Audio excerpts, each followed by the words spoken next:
चलिए आज जो स्टार्ट कर रहे हैं वो चैप्टर नंबर 14 है और चैप्टर का नाम प्रोबेबिलिटी है। और ये चैप्टर का जो वेटेज है आई थिंक वो अगर बेसिक आप ले रहे हो तो 14 से 15 मार्क के आसपास रहेगा, जिसमें सेक्शन डी के अंदर भी क्वेश्चंस पूछे जाते हैं।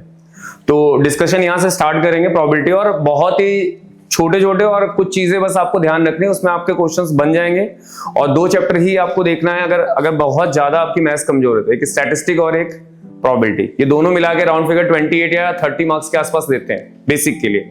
स्टैंडर्ड में थोड़ा सा कम ज्यादा हो सकता है बट बेसिक में ये देंगे चैप्टर्स, ठीक है। तो प्रोबेबिलिटी शायद आपने 9th स्टैंडर्ड में नहीं पढ़ी है क्योंकि वहां पे कट था, 9th स्टैंडर्ड के सिलेबस में नहीं था।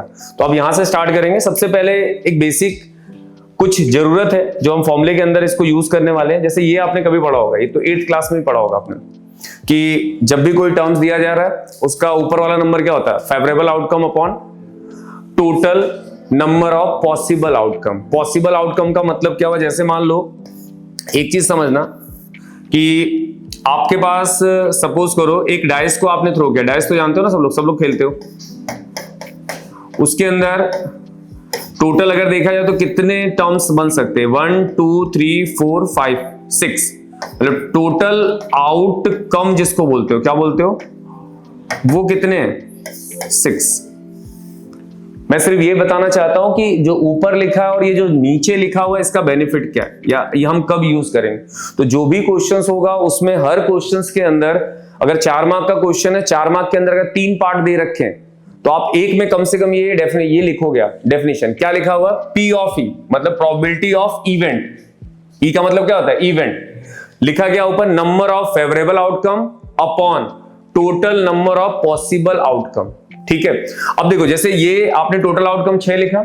अगर मान लो इसी डायस के अंदर आपसे कोई पूछे इवन नंबर, क्या पूछे, इवन नंबर, तो इवन नंबर की कंडीशन क्या होगी, देखो 2 4 6 यही होगा ना। तो अगर मुझसे कोई पूछे यार इवन की प्रोबेबिलिटी क्या होगी तो मैं लिखूंगा टोटल नंबर कितने, 3/6, कितना आ गया, 1/2। इसको कट कर सकते हैं। तो ये आपको ध्यान रखना है, ये हर एक क्वेश्चन जो भी होगा उसके अंदर लिखना है। अब इसमें समझने वाली चीज क्या, समझो, ये तो आपने पहले पढ़ रखा है, ये आपको पता है कि हाँ ऐसा कुछ होता था। अब पहला पॉइंट जो आपको जानना है जिसपे एमसीक्यू बनते हैं, मैं इसी मुद्दे की बात कर रहा हूं। क्या प्रोबेबिलिटी का आंसर कभी आपने नेगेटिव देखा है, सुना है क्या? मैंने तो नहीं सुना, आपने सुना तो बताओ। क्या आपने प्रोबेबिलिटी की वैल्यू 1 से ज्यादा सुनी है? क्या आंसर कभी ऐसा हो सकता है 2 आ सकता है, 3 आ सकता है, 4 आ सकता है, 5 आ सकता है, 6 आ सकता है, ऐसा होता है क्या? नहीं होता है। देखो प्रोबेबिलिटी की जो वैल्यूज होगी वो always lies between 0 to 1। Probability का कभी भी कोई आंसर आप निकालो वो हमेशा किसके बीच में आएगा, 0 से 1 के बीच में आएगा, इंक्लूडेड ऑफ 0, इंक्लूडेड ऑफ 1। इसका मतलब ये होता है, इसको प्रोनाउंसिएशन ये एमसीक्यू में पूछे गए कई बार। 4 ऑप्शन दे दिए, उसमें किसी में डंडी लगाई, किसी में डंडी हटा दी, किसी में उल्टा लगा दिया।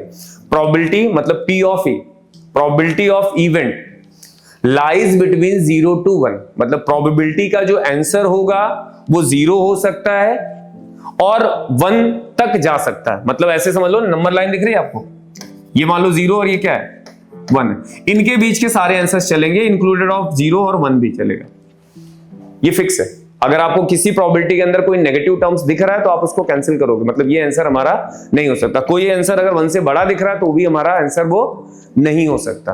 कोई आंसर 0 दिख रहा है, हाँ चलेगा भाई, 0 हो सकता है। तो आपको ध्यान रखना लिखा कैसे है, P of E is greater, इसको कैसे पढ़ोगे, P of E is greater and equal, नीचे का जो साइन होता है ना ऐसे करके, ये ग्रेटर एंड इक्वल।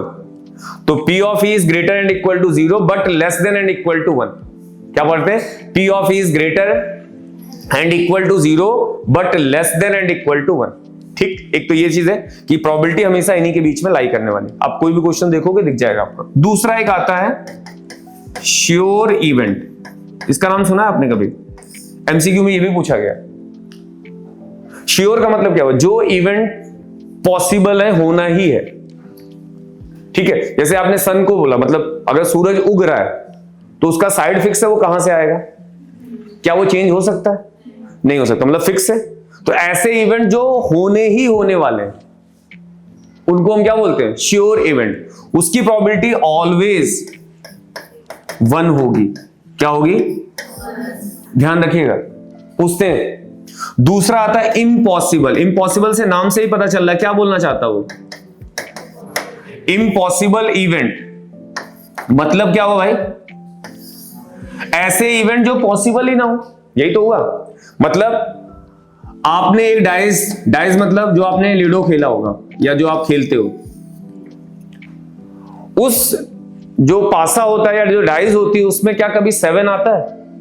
नहीं, तो वो क्या हो गया, एक इम्पॉसिबल इवेंट हो गया। क्या हो गया? तो इम्पॉसिबल इवेंट की प्रोबेबिलिटी ऑलवेज क्या होती है? 0। Sure event 1, impossible event 0। ठीक है, ये दो चीजें अपने दिमाग में रखना है। अच्छा, इसके अलावा और क्या पूछ सकता है ये आपको ध्यान रखना है, क्योंकि इस पे एमसीक्यू टेक्स्ट बुक के अंदर भी दिए हैं और एमसीक्यू बोर्ड के अंदर भी आए हुए हैं। वहां पे 4 ऑप्शन दे देते हूं। क्या 4 ऑप्शन? कौन सी प्रोबेबिलिटी नहीं होगी, नॉट अ प्रोबेबिलिटी। पहले में ऑप्शन मान लो 0 दे दिया, दूसरा 1 दे दिया, तीसरा 1/2 दे दिया, चौथा -1/2 दिया। तो नेगेटिव जहां दिखे वहीं पे हमें उसको टिक करना और आगे चल देना। ठीक है, चलिए ये कुछ चीजें समझने वाली थी। अब आते हैं आगे। एक सबसे इंपॉर्टेंट प्रॉपर्टी ये होती है, इसके बारे में कभी सुना आपने?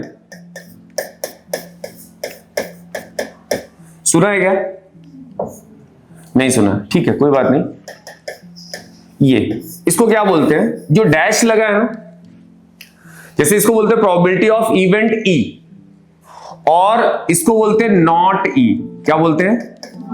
नॉट ई। मतलब एक प्रोबेबिलिटी का होना और एक प्रोबेबिलिटी का ना होना, दोनों का टोटल किसके बराबर होगा? मतलब आप इसको अगर लिखना चाहो तो P of E plus P of not E, ऐसे भी लिखा होगा, इज इक्वल टू 1। ये सब सेम है। कहीं पे ऐसे लिखा होगा तब भी समझ जाना नॉट है, अगर कहीं पे ऐसे लिखा हो तो भी समझ जाना वो नॉट है। ये सब क्या है? सेम है। डैश का मतलब क्या हुआ?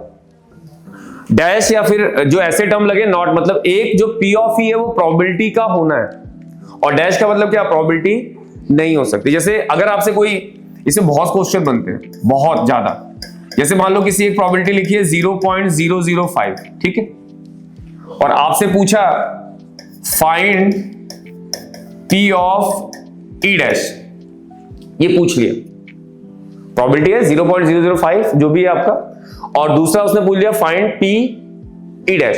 E डैश का मतलब नॉट। तो आप सबसे पहले आपको ये पता होना चाहिए P of E plus P of E dash equal to क्या होता है, मतलब प्रोबेबिलिटी का होना और प्रोबेबिलिटी का ना होना, दोनों का टोटल किसके बराबर होगा? 1 के बराबर होगा। अब इसमें किसकी वैल्यू दी है अपने को, देखो आप 0.05 P of E dash equal to 1। आप क्या करोगे? P of E dash is equal to 1 minus 0.005। इनको माइनस कर लो। क्या कर लो? माइनस करने के लिए कितने जीरोस? 1 2 3 लगा सकते हैं। 0.005 चलेगा ना? माइनस कर लो यार, ये कितना होगा? 5, ये 9 और ये, और इधर 0। मतलब जो आप P ऑफ E डैश निकाल लो उसकी वैल्यू क्या आ रही है? 0.995। ये आपका आंसर, ये आपका आंसर है। मतलब कहने का मतलब ये है कि आपसे ऐसे क्वेश्चंस भी पूछते हैं सीधा सीधा, एक दिया होगा एक नहीं दिया होगा, और आपको क्या करना है? इस रिजल्ट के अंदर डालना। मोस्ट इंपॉर्टेंट रिजल्ट है, मोस्ट इंपॉर्टेंट। हो सकता है ये दोनों के बीच में प्लस डाल के आगे डैश लगा दे, बताओ क्या होगा? या हो सकता है ऐसा भी लिखे, देखो P of E dash is equal to क्या, तो हम बोलेंगे 1 माइनस P ऑफ E, लिख सकते हैं ना, कोई दिक्कत? और फिर P ऑफ E को हम क्या बोल सकते हैं? 1 minus P of E dash. ये दोनों ही चीजें पॉसिबल हैं। तो ये most important property, most important, इस पे बहुत क्वेश्चंस बनते हैं। जैसे मान लो एक क्वेश्चन और मैंने लिखा कि P ऑफ E, एक x/3 लिख दिया मैंने, ऐसे लिखा है, और P ऑफ E डैश मान लेते मैंने लिखा x/2, या कोई और टर्म ले लेते, चलो 2 लेते हैं। अब उसने बोला find the value of x, find the value of x। सही, एक डैश दिया एक ई डैश दिया, मैंने ऐसे ही लिख दिया, तो देखते हैं क्या मिलता है। बट आपको कम से कम ये फॉर्मूला पता होना चाहिए। क्या होना चाहिए? फॉर्मूला, कि भाई P of E plus P of E dash equal to कितना? 1। क्या P ऑफ E की वैल्यू है अपने पास? क्या इसकी वैल्यू x/2 इक्वल टू कितना? 1, हम एलसीएम ले सकते हैं। एलसीएम अगर आप लोगे तो क्या मिलेगा आपको, 6 LCM 2x plus is equal to 1, इसको उधर ले गए, कितना मिलेगा 6, x की वैल्यू 6/5। अब सोच के देखो क्या ये आंसर पॉसिबल होगा? क्यों? क्योंकि प्रोबेबिलिटी की जो x की जो वैल्यू आप निकाल लो, अगर ओवरऑल देखें तो वो किससे बड़ी आ रही है, जैसे डिवाइड करोगे 1 पॉइंट समथिंग आएगा। तो अगर फिर भी आपको चेक करना हो तो ये वैल्यू अगर आप मैं यहां पे डालूं और यहां पे डालूं 1 पॉइंट समथिंग ही आएगा ना, तो उन दोनों की प्रोबेबिलिटी का टोटल 1 के बराबर हो रहा है कि नहीं हो रहा, वो हमें देखना होगा। तो ऐसे क्वेश्चंस आपको मिल सकते हैं जिसमें वो x की वैल्यू आपसे पूछे। किसकी वैल्यू पूछे? x की। तो हमें ये रिलेशन बहुत जरूरी, बहुत काम का है, और बेसिक के अंदर एक आध क्वेश्चन तो इस पर टकरा ही जाएगा, 100% टकराएगा। तो आपको ये रिलेशन याद रखना। कैसे यूज करेंगे वो इसी तरीके से यूज होगा। कोई एक वैल्यू दी होगी, कोई एक वैल्यू नहीं दी होगी, कोई एक वैल्यू दी होगी, दूसरी नहीं दी होगी, तो उसको निकालने के लिए हम ये प्रोसेस यूज करते हैं। क्या फॉर्मूला है? P of E plus P of E dash is equal to 1। ये छोटा फॉर्मूला बट हल्के मत लेना, बहुत इंपॉर्टेंट है, बहुत इंपॉर्टेंट है। ठीक है, चलिए नेक्स्ट देखते हैं। अब आते हैं आगे थोड़ा, और मैं जो कहानी थी उसमें पहला जो क्वेश्चन बन सकता है वो इसी टॉपिक पे बनेगा ही बनेगा। ये टॉपिक जो है P of E वाला, इस पे बनना ही बनना। अब थोड़ा सा आगे चलते हैं, बहुत कुछ चीजें अलग अलग हैं इसके अंदर। जैसे मैंने लिखा 1 कॉइन, क्या लिखा है, मतलब आप स्टार्ट यहां से कर लो। प्रोबेबिलिटी में आपने पढ़ा कि P of E क्या होता है, वहां से स्टार्ट किया आपने। ये पढ़ा कि इम्पॉसिबल इवेंट क्या होते हैं, श्योर इवेंट क्या होते हैं, प्रोबेबिलिटी की वैल्यू कहां से कहां तक लाई कर सकती, वो पढ़ा। फिर एक रिलेशन पढ़ा P of E plus P of E dash is equal to 1। उस पे नंबर ऑफ क्वेश्चन जो बन सकते हैं वो। अब बात आती है 1 कॉइन। 1 कॉइन का मतलब क्या हुआ कि एक कॉइन आपने लिया, उसको टॉस किया। इसमें 3 केस बनते हैं, 1 कॉइन, 2 कॉइन, 3 कॉइन।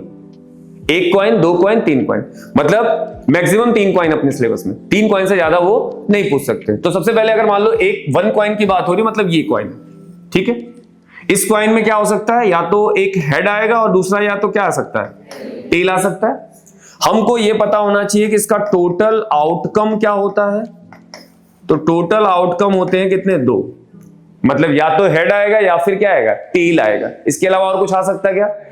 अगर सैंपल स्पेस की बात हो, मतलब सैंपल स्पेस में मतलब क्या क्या आ सकता है, तो या तो हेड आ सकता है या तो टेल आ सकता है। इसके अलावा और कोई पॉसिबिलिटी नहीं होती, जो बहुत इजी है कि हमने किसी एक कॉइन को टॉस किया, उसमें ये एक हेड आएगा, दूसरा क्या आएगा, टेल आएगा। अगर हमसे कोई पूछे टोटल आउटकम कितने होंगे, तो हम बोलेंगे 2।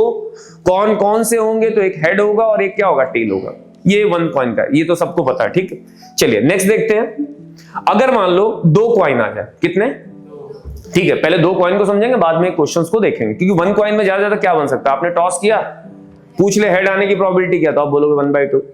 टेल आने की प्रोबेबिलिटी क्या, 1/2। या हो सके पूछ ले 2 हेड्स की प्रोबेबिलिटी, 2 हेड आ सकते हैं क्या, नहीं आ सकते। तो आपको अगर ज्यादा क्या पूछेगा, एक हेड या एक टेल, तो 1/2 1/2, और कुछ नहीं। अब 2 हेड में आओ, 2 कॉइन में आओ, सॉरी। 2 कॉइन का मतलब क्या है, एक कॉइन आपने ये लिया, एक कॉइन आपने ये लिया, ठीक है। इस कॉइन में हेड और टेल, हेड और टेल। जब एक बार आपने एक सिक्के को टॉस किया, तो हो सकता है पहले सिक्के में हेड आए, दूसरे सिक्के में भी हेड आ जाए, हो सकता है ना ऐसी पॉसिबिलिटी। तो पहला जो सैंपल बनेगा वो मान लेते हैं H और H बना। फिर पहले में हेड और दूसरे में क्या आ गया, टेल आ गया। मैंने एक को पकड़ लिया, पहले को हेड लिया, दूसरे में मान लिया हेड आ गया। इसका हेड मैंने फिक्स कर रखा, उसमें टेल में चले गए। तो ये दूसरा क्या आ सकता है, हेड और टेल। नेक्स्ट अभी टेल को फिक्स करो, टेल हेड और टेल टेल। क्या इससे ज्यादा कोई पॉसिबिलिटी बनेगी, नहीं। Total outcome sir, total outcome 4। कौन कौन से होंगे, HH, HT, TH, TT। Total outcome पता होने चाहिए। अब आइए यहां पे देखिएगा, इस पे 2 वाले क्वेश्चंस बनते हैं, और जो मैंने लिए हैं वो थोड़े अलग ही लिए हैं मैंने। सबसे पहले बोला कि देखो, ऐसा क्वेश्चन तो पूरा लिखा होगा, 2 कॉइन आर टॉस साइमल्टेनियसली, मतलब 2 कॉइन को साथ में टॉस किए गए। वो आप पढ़ोगे तो वहां सब अंग्रेजी आपको पता चल जाएगी, बट उस पर हमें क्या करना, हमको देखना है हमने 2 कॉइन को क्या किया, टॉस किया। क्या किया, उस 2 कॉइन को जब टॉस किया तो आपको निकालना है फाइंड, यहां पे एक चीज और ऐड ऑन कर सकते हो, फाइंड द प्रोबेबिलिटी। ठीक है, फाइंड द प्रोबेबिलिटी, किसकी प्रोबेबिलिटी, एटलीस्ट 1 हेड। ये वर्ड देख लेना, क्योंकि इस वर्ड के साथ ही आपकी प्रोबेबिलिटी में खेलेंगे वो आपसे। 1 हेड एटलीस्ट भी है, क्या है ये, एटलीस्ट है, ठीक है। ये क्या है, एटमोस्ट, और ये क्या है, हेड एंड अ टेल, ठीक। चलो पहले, सबसे पहले हम ये देखेंगे कि हमने दो सिक्के को टॉस किया, कितने, तो टोटल आउटकम क्या बनेंगे, पहले तो वो देख लो कौन कौन से बनेंगे आउटकम यार, यही बनेंगे। तो हमने क्या माना कि यार हाँ ठीक है, पहले अगर टोटल आउटकम देखोगे तो ये बनेगा H H, H T, T H, T T, ठीक। अब पहला क्वेश्चन अगर देखते हैं, पहला उसने बोला एटलीस्ट वन हेड। एटलीस्ट का मतलब क्या होता है, कम से कम। कम से कम क्या होना चाहिए, एक हेड होना चाहिए। अच्छा ज्यादा आ जाएगा तो कोई प्रॉब्लम होगी, बोलो हाँ या ना। अगर ज्यादा आ जाएगा तो कोई प्रॉब्लम होगी क्या, नहीं ऐसा कुछ नहीं बोला। प्रॉब्लम क्यों होगी, उसको उसने ये मेंशन किया कि एटलीस्ट वन हेड, कम से कम एक हेड होना चाहिए। हिंदी मतलब कम से कम एक हेड होना चाहिए। अगर उससे ज्यादा है तो अपने को कोई तकलीफ नहीं। कोई तकलीफ है क्या, नहीं। मतलब समझो, एटलीस्ट कम से कम एक हेड होना चाहिए, कम से कम एक टेल होना चाहिए। उससे ज्यादा है तो कोई प्रॉब्लम नहीं है। तो आप ढूंढो पहले कहां पे है, एटलीस्ट वन हेड, कम से कम एक हेड होना चाहिए। पहले एच टी लिख लेते हैं जो आपको क्लियर दिखे, टी एच, कम से कम एक हेड दिख रहा है, एक हेड ये, एक हेड है। एक से ज्यादा एच, क्या इससे ज्यादा कुछ बनेगा, नहीं। फिर आप लिखोगे यहां पे P of E, favourable outcome, please ये आपको लिखना ही होगा, अपॉन क्या लिखोगे, टोटल आउटकम। जितना अच्छा लिख सकते हो लिख देना। ऊपर वाले कितने हैं सर, 3, और टोटल आउटकम कितने हैं, 4। तो आंसर क्या आ गया, 3/4। पॉइंट में आपकी निकालने की इच्छा हो तो निकाल सकते हो, बट अगर निकालोगे तो ये 0 से 1 के बीच में ही आएंगे। सेकंड केस क्या है, पढ़ो, एटमोस्ट। एटमोस्ट मतलब ज्यादा ज्यादा क्या होना चाहिए, मतलब ज्यादा से ज्यादा एक टेल होना चाहिए। अगर नहीं है तो भी चलेगा। At most, at most. एटलीस्ट का मतलब तुमने क्या बोला अभी, कम से कम एक हेड होना चाहिए। उसके बाद आपने क्या किया, ज्यादा ले लिया। एटमोस्ट मतलब मैक्सिमम इतने होने चाहिए, उससे कम चलेंगे, उससे कम चलेंगे। तो आप देखो क्या है, एटमोस्ट वन टेल, ज्यादा से ज्यादा कितने टेल, एक टेल, ज्यादा से ज्यादा एक टेल। तो पहले ढूंढो ज्यादा ज्यादा कहां कहां दिख रहा है। फिर अब बताओ अगला क्या ले सकते हैं, टीटी। उसने क्या बोला, मैक्सिमम एटमोस्ट वन टेल, ज्यादा से ज्यादा एक टेल, सॉरी टेल है ना, हाँ ज्यादा से ज्यादा एक टेल। नहीं होगा तो भी चलेगा। तो मैंने यहां पे एक और नाम दे दिया, किसका, अब इसकी प्रोबेबिलिटी देखो क्या होगा। ऊपर वाला लिख दिया तो मैं दोबारा नहीं लिखूंगा। ये भी क्या 3/4 दिख रहा है। चलो नेक्स्ट आओ, थर्ड में क्या लिखा भाई, a head and a tail, मतलब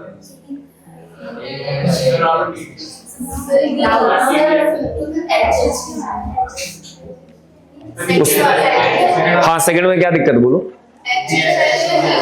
उसने क्या पूछा आपसे, ज्यादा से ज्यादा क्या होनी चाहिए, एक टेल होना चाहिए। नहीं भी होगा टेल तो चलेगा।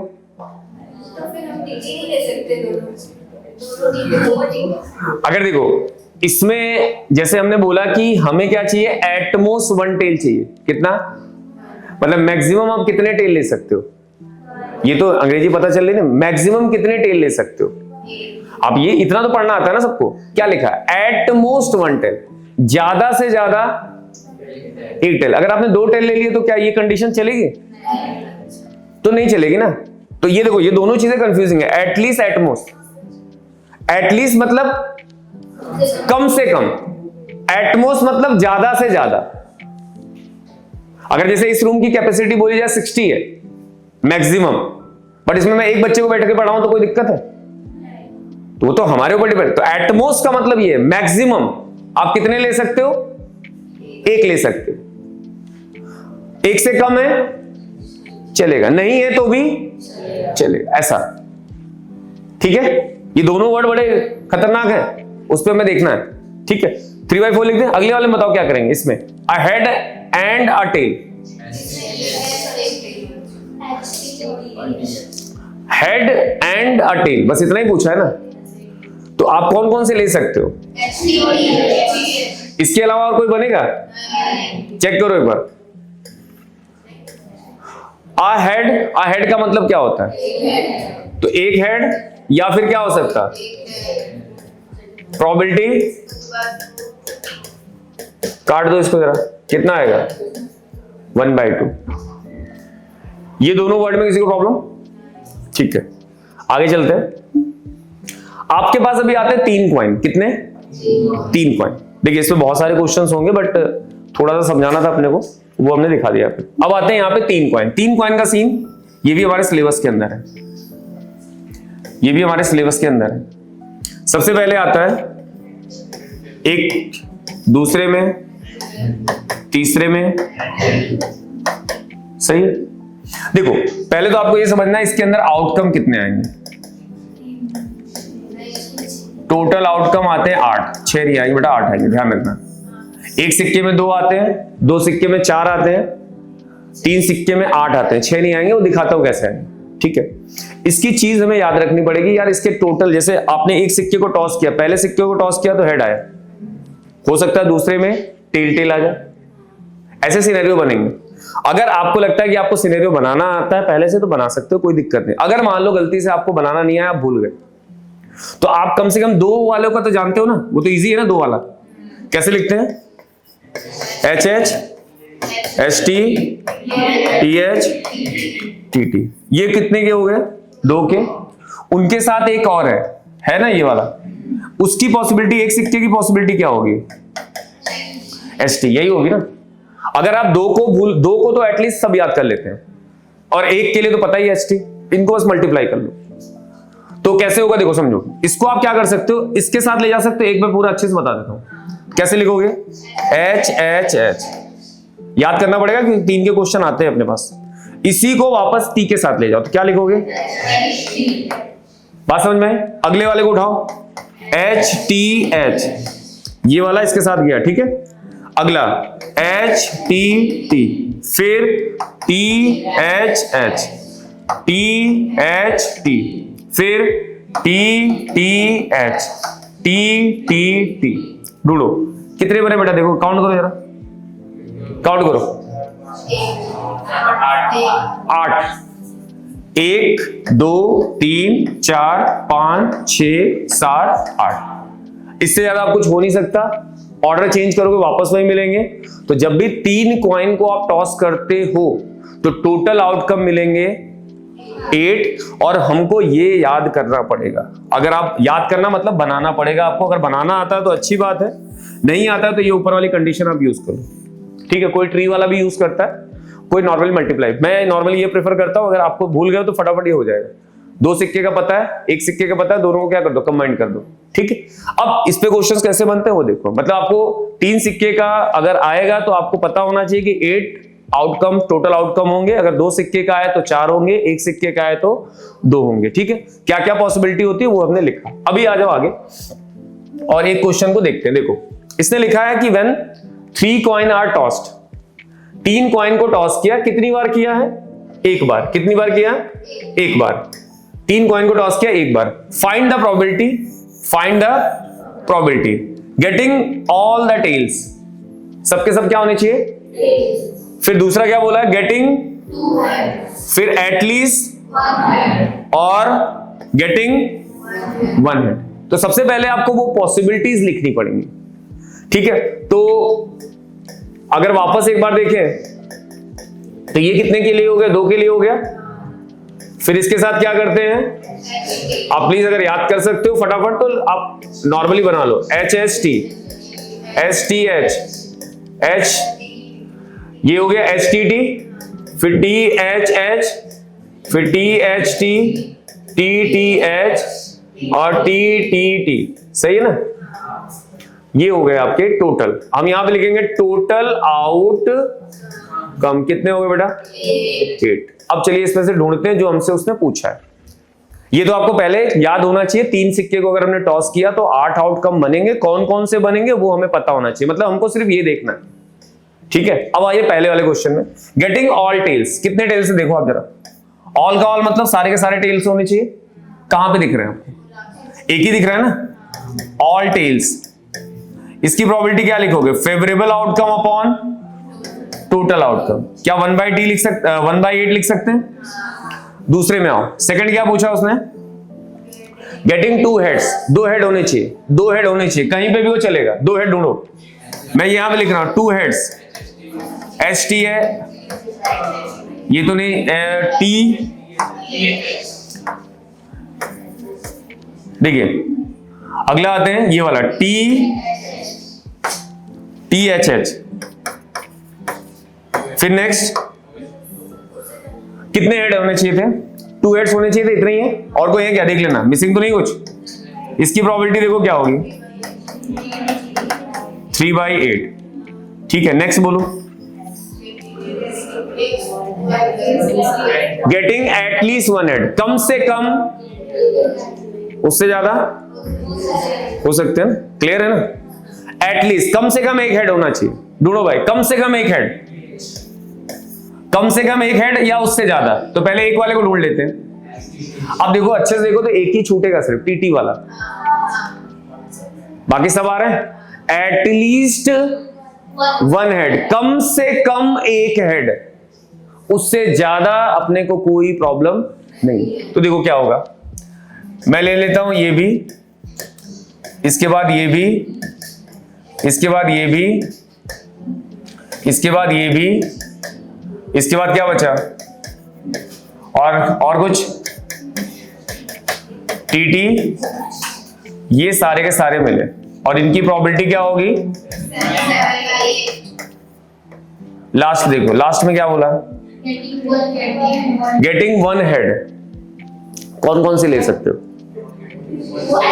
मतलब 3 कॉइन को टॉस किया, उसमें एक हेड आने की प्रोबेबिलिटी है, HTT, H और EHT,